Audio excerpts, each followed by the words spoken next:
Well, in the studio when you're making records, Mitchell, do you ever like record a song and finish it and go like, this is gonna hit? Or is it always like, maybe this will hit? Probably Don't Dream This not. Over, did you know?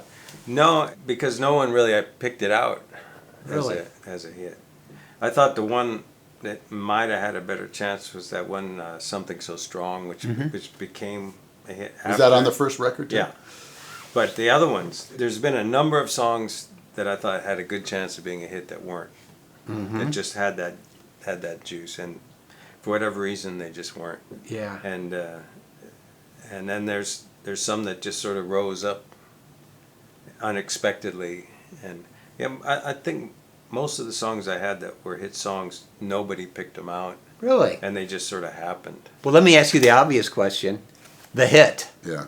How did that come about? You wrote it with Alex. I wrote it with Alex, and I mean, you just said you get lucky, and I think, we had a top 40 single on the first record called Angels Say No.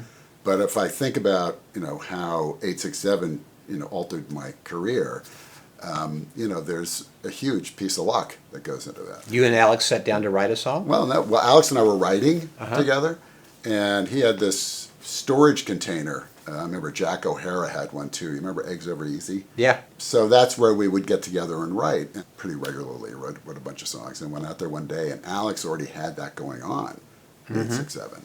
And I went, what the fuck is that? And we finished it. Did it catch your ear? Oh yeah, right away. I'm like, what is that? It's just so immediately fun to play. And then we finished the song together. And I always think, what if I had not showed up that day? And Alex had finished it, and I don't think it would have been the same song, but it would have been still, that great riff.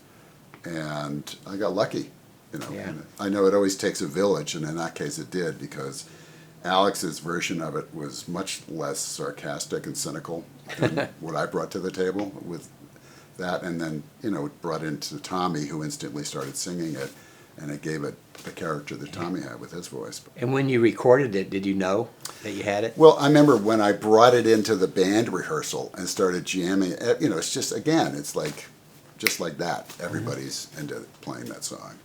And when we recorded it, no one knew it was going to be a hit, but it's, track one, side one for a reason. Set up, yeah.